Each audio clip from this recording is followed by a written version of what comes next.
नमस्कार, झमाझम क्रिकेट की टनाटन खबरों के साथ मैं हूं राजीव मिश्रा। आज बात करेंगे आईपीएल सीजन 15 के छठे मुकाबले की, जहां पर लो स्कोरिंग मैच देखने को मिला और इस लो स्कोरिंग मैच में रोमांचक जीत हासिल की रॉयल चैलेंजर्स बेंगलुरु ने। मैच के हीरो वैसे तो रहे हसरंगा, जिन्होंने 4 विकेट हासिल किए, लेकिन चिंता का सबब यह रहा कि आरसीबी के तमाम दिग्गज बल्लेबाज कोई बड़ा स्कोर नहीं बना पाए और बड़ी मुश्किल से आरसीबी ने मुकाबला जीता।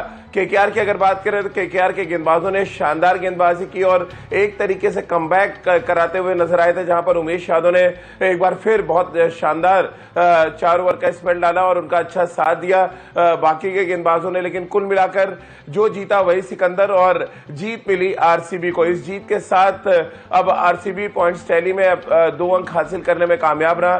डीवाई पाटिल पर यह मैच बिल्कुल अलग तरीके का देखने को मिला। एक तरफ जहां बहुत हाई स्कोरिंग मैचेस देखने को मिल रहे हैं मुंबई में, लेकिन यह बहुत लो स्कोरिंग मैच था, जहां पर 128 रन पर कोलकाता की पारी सिमट गई और 129 रन बनाने के लिए आरसीबी को बहुत जद्दोजहद करना पड़ा।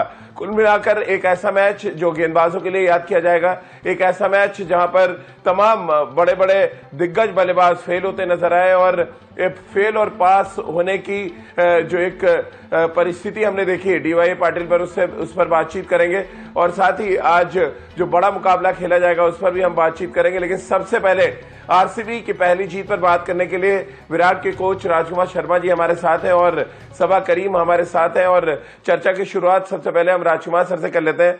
राजकुमार सर, एक low scoring match, high voltage drama, कैसे आप देखते हैं? डीवाई पाटिल की पिच अचानक कैसे बदल गई?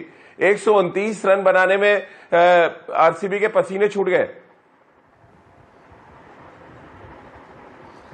बिल्कुल राजीव, बहुत ही इंटरेस्टिंग मैच हुआ, लो स्कोरिंग मैच हुआ। अभी तक हम देख रहे थे कि आईपीएल में बड़े बड़े स्कोर बन रहे हैं, इसी विकेट पर इतना हाई स्कोरिंग मैच हुआ पिछला, लेकिन ये बहुत लो स्कोरिंग मैच हुआ। और इसमें मैं क्रेडिट देना चाहूंगा गेंदबाजों को। बहुत शानदार गेंदबाजी की उमेश यादव ने, जिस तरह उन्होंने शुरुआती 2 विकेटें ली, विराट कोहली को आउट किया, उन्होंने अनुज रावत को आउट किया। अगर आप वो देखें, ब्यूटी ऑफ द डिलीवरीज हैं, वो बॉल बहुत अच्छा कैरी कर रहा था उनका और बहुत अच्छा एरियाज में उन्होंने बॉल डाली और स्विंग कर रहे थे। वो ऑफ द विकेट सीम भी हुआ उनका बॉल। तो कुल मिला के एक शानदार बॉलिंग स्पेल उमेश यादव का रहा। बाकी सभी गेंदबाजों ने शानदार गेंदबाजी की राजीव। तो हमें कहीं ना कहीं हम कहते हैं कि T20 बल्लेबाजों का गेम है, लेकिन कल गेंदबाजों ने दिखाया कि अगर वो शानदार गेंदबाजी करें तो वो भी डोमिनेट कर सकते हैं और वही कल हुआ। बिल्कुल, और सबा भाई हमेशा कहते हैं कि 10 अच्छी गेंदें चाहिए आपको बल्लेबाज को आउट करने के लिए। पहले 10 अच्छी गेंदें आरसीबी ने डाली और उसके बाद लगभग 7-8 अच्छी गेंदें कोलकाता नाइट राइडर्स की तरफ से पड़ी और इसीलिए ये रन चेस बहुत मुश्किल हो गया आरसीबी के लिए। लेकिन अंत में कहते हैं ना, जो जीता वही सिकंदर, और अंत में नर्व्स संभाल के रखा आरसीबी के टेलेंडर्स ने और बड़े इंपॉर्टेंट 2 अंक हासिल किए। हाँ, ये अंक बहुत ज़रूरी थे आरसीबी के लिए कि उनकी गाड़ी अब शुरू हो गई है चलना। मुझे लगा कि कठिन मैच था उनके लिए। देखिए, समस्या टीमों के लिए ये हो जाती है कि जब आप बल्लेबाजी कर रहे हैं पहले, तो आपको ये पता नहीं होता है कि आपका टारगेट स्कोर क्या होना चाहिए। कल जो देखने को मिला, केकेआर ने बहुत जल्दी बहुत कुछ करने का प्रयास किया और इसी चक्कर में उन्होंने कई सारे विकेट्स गंवा दिए और वहाँ से वापस रिकवर करना उनके लिए बहुत मुश्किल हो गया। आरसीबी के लिए एक चीज़ अच्छी ये रही कि उनके सामने एक टारगेट था। ये अलग बात है कि केकेआर ने शानदार वापसी जरूर की। उमेश यादव के बारे में आपने बात की, बेहतरीन गेंदबाजी, लगातार बैक टू बैक 2 मैचेस में हार्ड लेंथ, उसके साथ साथ बॉल को स्विंग कराया और इसी वजह से समस्याएं जो हैं बढ़ गई थी आरसीबी के लिए। अच्छा ये रहा कि अंत में दिनेश कार्तिक, जिनके पास बहुत ज़्यादा अनुभव है, और हर्षल पटेल ने आकर मैच जिता दिया। तो ये एक बहुत ही ट्रिकी सिचुएशन होता है टीमों के लिए अगर आप पहले बल्लेबाजी कर रहे हैं तो। पर अंत में हसरंगा का फॉर्म में आना, 4 विकेट उनका लेना, ये दर्शा रहा है कि उनके मिडल ओवर्स में उनको एक ऐसा बॉलर मिल रहा है जो एक विकेट टेकिंग, जिसके पास एक्सपर्टीज है और इस समय इसी वजह से चहल की कमी उनको उतनी ज़्यादा महसूस नहीं हो रही है। और एक बड़ा फर्क लगता है रितेंद्र, आप भी इस चर्चा में शामिल हो रहे हैं कि एक दिन 205 रन बनाती है आरसीबी, अगले दिन 128 रन तक पहुंचने के लिए वो संघर्ष करते हैं, यानी 129 रन को बनाने थे और उनके 7 विकेट गिर जाते हैं। कैसे आप देखते हैं ये जो बहुत बड़ा डिफरेंस आरसीबी के प्रदर्शन में दिखता है कि आप एक दिन 200 से ऊपर का स्कोर बना देते हैं और अगले दिन आपसे रन ही नहीं बनते? कैसे आप देखते हैं और किसको आप क्रेडिट देंगे यहाँ पर? केकेआर के गेंदबाजों को ज्यादा क्रेडिट देंगे या आरसीबी का खराब बल्लेबाजी में अप्रोच आप उसको क्रेडिट देंगे? देखिए राजीव, यहाँ पे हमें केकेआर की बॉलिंग को तो क्रेडिट देना होगा। शानदार बॉलिंग की, अगर हम उमेश यादव की बात करते हैं, हथरंगा की बात करते हैं, लेकिन आरसीबी के लिए चिंता का विषय है। आपने बिल्कुल सही कहा। देखिए, जब आप प्रीमियर टूर्नामेंट खेल रहे हैं, आईपीएल जैसा टूर्नामेंट खेल रहे हैं, तो आपको कंसिस्टेंसी तो दिखानी होगी। It has to be a forte. एक दिन 205, एक दिन 128, तो ये बहुत बड़ा फर्क है। और यहाँ पे अगर हम बात करें आरसीबी बल्लेबाजी खेमे की, they have to get runs, they have to get runs big. अगर आपको स्टार्ट मिलता है, आप 10 रन बनाते हैं, आपको 50 बनाने होंगे। आप अपनी पारी छोड़ नहीं सकते हैं। तो यहाँ पे जरूर बहुत बातचीत की जरूरत है, क्योंकि ये बड़ी हार है। और यहाँ पे मैं हमेशा से मानता हूँ, जो टीम शुरू में पहले 2-3-4 मैच में मोमेंटम पकड़ती है, वो आगे तक जाती है। तो यहाँ पे आरसीबी के लिए बड़ा चिंता का विषय। बिल्कुल। और राजकुमार सर, जिस तरह सभा भाई ने कहा कि हसरंगा बहुत अच्छे लय में नजर आए और आरसीबी के लिए बहुत बड़ा प्लस पॉइंट है, उनको मैन ऑफ द मैच भी चुना गया। ये क्या लेग स्पिनर्स का टूर्नामेंट एक बार फिर से होने वाला है? हम देख पा रहे हैं। या रिस्ट स्पिनर्स की हम बात कर ले, जिस तरह से हसरंगा गेंदबाजी कर गए, उससे पहले कुलदीप यादव ने महफिल लूटने का काम किया, राहुल चहर बहुत अच्छी गेंदबाजी उन्होंने अपनी टीम के लिए की। ओवरऑल या तो पेस बॉलर चमक रहे हैं या रिस्ट स्पिनर्स, कैसे आप देखते हैं? जिस तरह से हसरंगा ने गेंदबाजी की है, 4 ओवर में 20 run, 4 wicket, man of the match का खिताब। बिल्कुल राजीव, बहुत शानदार गेंदबाजी की और कहीं ना कहीं आरसीबी को लगा होगा कि हमें चहल का रिप्लेसमेंट मिल गया है, और क्योंकि चहल को शायद छोड़ना एक गलती की तरह देखा जा रहा था और सभी ये मान रहे थे कि चहल को उन्हें नहीं छोड़ना चाहिए था। और आपने बिल्कुल ठीक कहा कि यहाँ पे रिस्ट स्पिनर्स बहुत कामयाब हो रहे हैं, क्योंकि ये बाउंसी ट्रैक्स हैं राजीव। यहाँ पे सबको हेल्प मिलता है आपको विकेट से, क्योंकि बाउंस मिलता है। और यहाँ पे जब भी रिस्ट स्पिनर बॉल डालता है तो स्पिन भी हो रही है, बाउंस भी हो रहा है, तो वहाँ पर उनको काफ़ी फ़ायदा होता है रिस्ट स्पिनर्स को। और इसीलिए बैट्समैनों के लिए थोड़ा मुश्किल हो रहा है उनको काउंटर करना।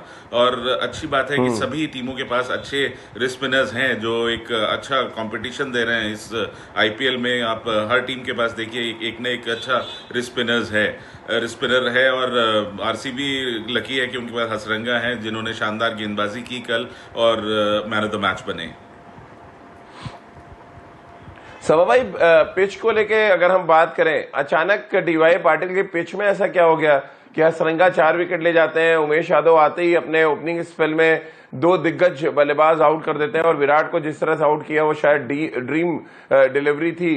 कैसे आप देखते हैं एक ऐसी पिच जहां पे गेंदबाजों का बोलबाला, क्या इस पे आईपीएल टूर्नामेंट कमेटी कुछ ध्यान रखेगी या क्वालिटी गेंदबाजी हुई दोनों तरफ से, इस वजह से बैट्समैन पूरी तरह से फेल रहे? देखिए, गेंदबाजी तो बहुत अच्छी हुई है, पर ये बहुत बड़ा चैलेंज रहता है क्यूरेटर्स के लिए, क्योंकि अगर एक वेन्यू में कई सारे मैचेस हो रहे हैं या फिर होने वाले हैं, तो उनको समय मिलता नहीं है विकेट्स को तैयार करने के लिए। तो इस तरह के रिजल्ट्स या फिर इस तरह के स्कोर्स हमें देखने को मिलेंगे, ना ही केवल डीवाई पाटिल में भी में ही, पर अन्य वेन्यूज़ में भी, क्योंकि 4 वेन्यू में आपको 74 मैचेस कराने हैं राजीव। तो ये बहुत बड़ी चुनौती रहेगी क्यूरेटर्स के लिए, इसीलिए बहुत जरूरी है, इसीलिए और ज्यादा कठिन हो जाता है जो टीम पहले बल्लेबाजी कर। क्या सभा भाई ट्रेंड बदलने लगा है, अब लो स्कोरिंग मैचेस होंगे? अभी थोड़ा अर्ली होगा ये राजीव, पर आने वाले समय में ऐसे भी अगर विकेट थोड़ा बहुत कठिन हो जाता है तब भी पहले बल्लेबाजी करना एक चैलेंज होगा। जैसे कि मैंने आपको बताया था पहले ही कि वहां पे टारगेट क्या होना चाहिए, टीमों को एसेस करना बड़ा मुश्किल हो जाता है। सबका प्रयास यही होता है, हम पहले बल्लेबाजी कर रहे हैं, मुझे कम से कम 200 रन बनाना है, तो बहुत जल्दी बहुत हार्ड जाते हैं रन बनाने के, उस चक्कर में आप विकेट्स गंवा देते हैं, फिर वहां से आपको वापस आना बड़ा कठिन हो जाता है। तो ये समस्याएं जो हैं वो आगे भी आने वाले मैचेस में भी देखने को मिलेंगी। बिल्कुल। और रितेंद्र, बड़ा चैलेंज हो जाएगा आपको लग रहा है, क्योंकि एक झलक हमें डीवाई पाटिल में मिल गई कि जितने ज्यादा मैचेस होते जाएंगे, पिच पर बल्लेबाजी करना या बड़े स्कोर, बड़े शॉट्स खेलना मुश्किल होगा। स्किल दोबारा से इंप्लीमेंट होगी। हम पावर हिटिंग की बहुत बात करते हैं, स्किलफुल बल्लेबाजी आपको चाहिए होगी जब वेयर एंड टेयर होना शुरू होगा पिच में, क्योंकि क्यूरेटर के पास टाइम नहीं है कि वो लगातार पिच को प्रिपेयर करे, हर दिन आपको मैच करवाना है। बड़ा चैलेंज होने वाला है बल्लेबाजों के लिए जैसे जैसे टूर्नामेंट आगे बढ़ेगा ये। देखिए राजीव, बिल्कुल अगर वेयर एंड टेयर की हम बात करें, इस टूर्नामेंट में क्रिकेटर्स के पास ज्यादा समय नहीं होता है विकेट को तैयार करने के लिए, और कल हमने कुछ झलक देखी है। लेकिन देखिए राजीव, आप खुद बॉलिंग करते रहे हैं, मजा आता है जब बॉलर्स डोमिनेट करते हैं, जब उमेश यादव, हसरंगा जैसे बॉलर्स आके बहुत दिक्कतें साबित करते हैं बल्लेबाजों के लिए, क्योंकि ये बैट्समैन गेम है, छक्के चौके लगते हैं। आपने बहुत अच्छी बात की, जब विकेट टफ होता है, बॉलिंग अच्छी होती है, तो एज अ बैट्समैन आपकी स्किल का टेस्ट होता है। तो यहाँ पे अगर दुर्दशा ऐसी रही कि विकेट टफ रहेंगी, समय ज्यादा क्रिकेटर को नहीं मिलेगा, तो आई थिंक एक प्लान ही बल्लेबाज के पास रहेगा, उसको अच्छे सिंगल्स दौड़ने होंगे और बॉल को चौका मारना होगा। और 130, 140 they have to be very very particular about कि कौन सा टारगेट यहाँ पे चेजेबल है या नहीं है, कौन सा लक्ष्य आपने खड़ा करना है, नहीं करना है। और जो टीम वहां पे बेहतर प्लानिंग करेगी उसका अपर हैंड रहेगा। तो चलिए, अब ये तो बात हो गई आरसीबी की जीत की, और इस जीत के साथ पॉइंट्स टैली में अपना खाता खोल दिया है आरसीबी ने। लेकिन बड़ा सवाल यही है कि चेन्नई सुपर किंग और लखनऊ सुपर जायंट्स के बीच जो मुकाबला खेला जाएगा, उसमें कौन सी टीम खाता खोलने में कामयाब रहती है, क्योंकि दोनों ही टीमें अपना पहला मुकाबला हार गई हैं। अगर हम चेन्नई सुपर किंग की बात करें तो वो कोलकाता से मैच हारे, लखनऊ सुपर जायंट्स की बात करें तो वो गुजरात से मैच हार गए। यानी दोनों ही टीमों को खाता खोलने का इंतजार है, और ऐसे में बड़ी दिलचस्प लड़ाई होगी। यहाँ पर रविंद्र जडेजा एक तरफ कप्तान, दूसरी तरफ के राहुल कप्तान अपनी अपनी फ्रेंचाइजी को जीत दिलाने की पुरजोर वो कोशिश करेंगे।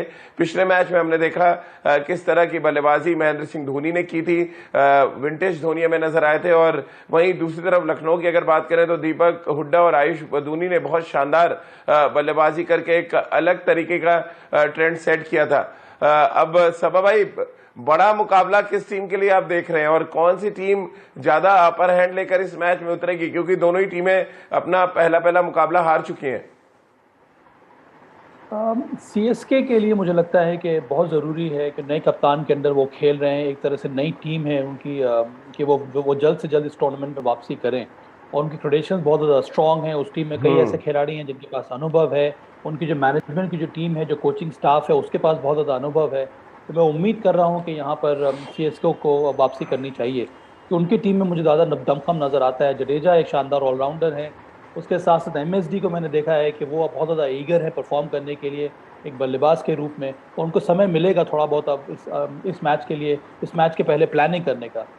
लखनऊ सुपर जायंट्स के लिए बहुत ज़रूरी, हम लोग बात करते आ रहे हैं, केएल राहुल और क्विंटन डिकॉक एक शानदार और डेंजरस ओपनिंग पेयर है, और उसके लिए बहुत ज़रूरी है कि अब वो परफॉर्मेंस भी करना शुरू कर दें, क्योंकि लखनऊ जायंट्स के पास स्ट्रॉन्ग बैटिंग लाइनअप है, पर बहुत ज़रूरी होगा कि उनके जो टॉप ऑर्डर है वो रन्स बनाए, तभी आप एक बड़ा स्कोर खड़ा कर सकते हैं। और जो ट्रेंड अभी तक नज़र आया है राजीव, ऐसी टीमों जिन्होंने पावर प्ले में अच्छी बल्लेबाजी की है, जिन्होंने रन्स बनाए हैं, जिन्होंने ज़्यादा विकेट नहीं खोए हैं, उन टीमों का अपर हैंड रहा है पूरे के पूरे मैच में। बिल्कुल, और लखनऊ सुपर जायंट्स जो बहुत खराब परिस्थिति से उबर कर पिछले मैच में 150 के ऊपर का स्कोर उन्होंने बनाया था। दीपक हुड्डा और आयुष बदूनी ने बहुत अच्छी उसमें बल्लेबाजी की थी, लेकिन वो मुकाबला हार गए थे। लखनऊ जायंट्स ने किस तरह का प्रॉमिस दिखाया रितेंद्र आपकी नजर में? और चेन्नई क्योंकि सीजन टीम है, 4 बार की चैंपियन टीम है, उससे किस तरह की उम्मीद कर रहे हैं? हमेशा स्लो स्टार्ट करते हैं, डीजल इंजन की तरह देखा जाता है चेन्नई सुपर किंग को। क्या ये डीजल इंजन अब इलेक्ट्रॉनिक इंजन में तब्दील होगा? कुछ इस बात के संकेत आपको मिले पहले मैच में? देखिए राजीव, डीजल इंजन ये बहुत बार इलेक्ट्रॉनिक इंजन में तब्दील हुआ है, और इस बार भी हो सकता है। और जैसे भी साबा कह रहे हैं, देखिए एमएसडी फैक्टर बहुत बड़ा है, हम सब जानते हैं। एमएसडी जिस चीज को हाथ लगाते हैं वो सोना बनती है, एक लक फैक्टर उनके साथ चलता है हमेशा से।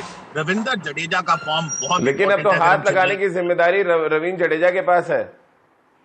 बिल्कुल आपने सही कहा। देखिए रविंद्र जडेजा इस समय एक ऐसे प्लेयर हैं, एक ऐसे कैरेक्टर को डिफाइन करते हैं जहां पे वो परिस्थितियां विपरीत हों, उनको मैच जिताना आता है। हमने उनको भारतीय टीम के लिए ऐसे करते देखा है। आप टेस्ट क्रिकेट ले, वनडे ले, T20 ले, आईपीएल में तो हमेशा वो सिक्का जमाते हैं। तो बहुत इंपॉर्टेंट पिवटल फैक्टर हैं। तो जैसे एक समय हम बात करते थे MS धोनी वर्सेस प्रतिद्वंदी, अगर चेन्नई का मैच होता था, लेकिन अब रविंद्र जडेजा की फॉर्म बहुत खतरनाक साबित हो सकती है। और लखनऊ देखिए यहाँ पे राजीव नई टीम है, उनके लिए सेटल होना बहुत जल्दी बहुत जरूरी है। आप अकेला दीपक हुडा रन बनाए, बडोनी रन बनाए, उनके सर पे मैच नहीं जीतते हैं। आपको अपने जो दिग्गज हैं उनको परफॉर्म करना होगा। बिल्कुल, और टॉप 3 बल्लेबाज दोनों टीमों के बड़े इंपॉर्टेंट होंगे, लेकिन मुझे लग रहा है कि मोइन अली की टीम में वापसी होने से चेन्नई थोड़ी ज्यादा ताकतवर हो जाएगी। राजकुमार सर, आपको लग रहा है? वहीं अगर हम टॉप 3 बल्लेबाजों की बात करें दोनों टीमों में, कौन सी टीम को ज्यादा वेटेज आपको लगता दिख रहा है? एक तरफ के राहुल, क्विंटन डिकॉक, मनीष पांडे हैं लखनऊ के लिए, तो हम चेन्नई की बात करें तो मोइन अली की वापसी हो रही है टीम में। इसके अलावा कैसे आप देखते हैं ओवरऑल दोनों टीमों का बैलेंस?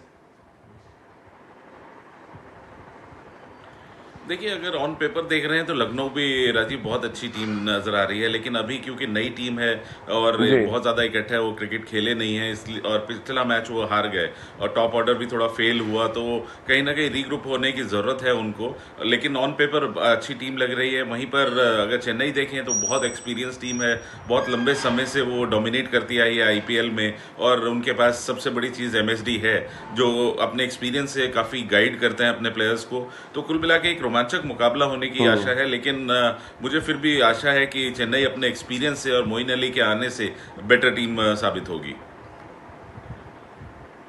चलिए राजकुमार सर, बहुत बहुत शुक्रिया आपका, सभा भाई आपका भी, और रितेंद्र आपका भी हमारे साथ जुड़ने के लिए। तो इस उम्मीद के साथ कि RCB ने पॉइंट्स टैली में अपना खाता खोल लिया और अब इंतजार चेन्नई सुपर किंग और लखनऊ को है कि वो अपना खाता इस मैच में कब खोलते हैं, यानी कि किसको पहले मौका मिलता है पॉइंट्स टैली में खाता खोलने का। ताकत के लिहाज से देखें, बैलेंस के लिहाज से देखें तो शायद लखनऊ ज्यादा बेहतर आपको नजर आएगी, लेकिन चेन्नई एक ऐसी टीम है जो कभी भी चमत्कार कर सकती है, और क्या पता ये चमत्कार आज होने वाले मुकाबले से शुरू हो जाए। तो चलिए हमारी इस खास पेशकश में फिलहाल इतना ही।